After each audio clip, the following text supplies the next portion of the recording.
Hey, it's Alyssa from Romewise, your go-to guide to Rome. On today's video, we're going to be talking about how and when to visit some of the Rome sites, like the Colosseum, for free. What are the sites you can visit on the free Sunday and other dates in Rome? Why are some of the sites not free? Can you book in advance? And what to expect when you visit the free sites in Rome. Ready? Here we go.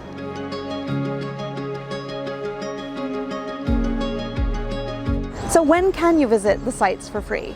First of all, state sites are free for everyone across Italy on the first Sunday of the month. What this means is that sites run by the state of Italy, such as Pompeii, and in Rome, the Colosseum, the Roman Forum, the Palatine Hill, Castel Sant'Angelo, Ostia Antica, and many others are free on the first Sunday of the month for everyone.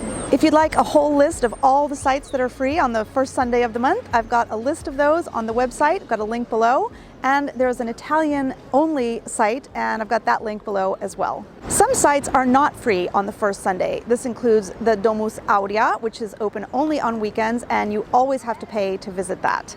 Also, private museums such as the Doria Pamphili and the Galleria Colonna, these are not included in the free Sunday. All city-managed museums are free on the first Sunday of every month throughout the year, but only for residents. This includes the Capitoline Museums, Trajan's Market, Arapasci's, and other sites. So if you go to those sites and expect them to be free and you're not a resident of Rome, sorry to disappoint you, but they are not free, and they are never free for non-residents of Rome. The Vatican museums, on the other hand, which are closed on Sundays normally, are open and free on the last Sunday of the month.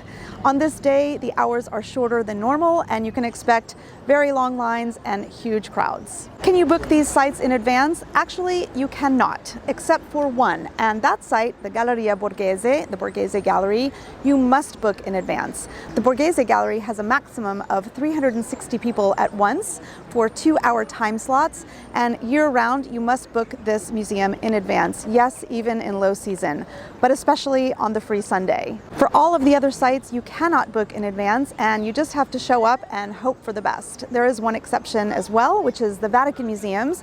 The only way to book for that is to go on the Vatican website and book a tour through the Vatican. If you're going to visit the Vatican museums on the free Sunday, I really recommend you do this because the lines are huge year-round, even in low season. If you visit the Vatican museums on the free Sunday, you can expect really long lines. The Vatican museums open at 9 o'clock. I suggest you get there by no later than 7:30 to make sure you get at the front of the line and be able to get in, hopefully before the lines get really, really long. It will be crowded. They do not have a maximum in the Vatican Museum, so they just let people in. It's going to be really crowded on the free Sunday, also because it's shorter hours. What can you expect when you visit the free sites? Well, first of all, as you can imagine, you can expect really long lines and big crowds. Two of Rome's most popular monuments, the Colosseum and Castel Sant'Angelo, can have hour to 2-hour waits to get in. Why is this? It's not just that you're going in. First of all, you have to get an actual ticket. Second of all, you have to go through security, especially at the Colosseum. Third of all, the Colosseum in particular has a maximum of 3,000 people at once. If they're at capacity, they simply will not let people in. So on top of it being free and people coming out in hordes to visit the Colosseum, you've got this maximum capacity issue, which is going to mean that your wait in line could be really, really long if people are staying in there longer than usual.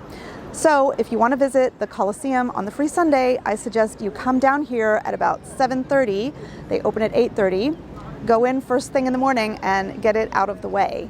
You can try to come later in the day towards closing, but you may find that there are still long lines even towards the end of the day. Another thing you can expect on the free Sunday is that parts of some sites are just not open. For example, in the Colosseum, there are no visits to the underground, the arena, or the upper tiers. Also on the Palatine Hill, Roman Forum, all of the super sites are closed on the free Sunday. Last year, they had a sort of culture week in early March in which all of the sites were free for about 4 days. I think they'll be repeating that this coming spring. Stay tuned. These rules seem to change every now and again, so obviously I will do another video.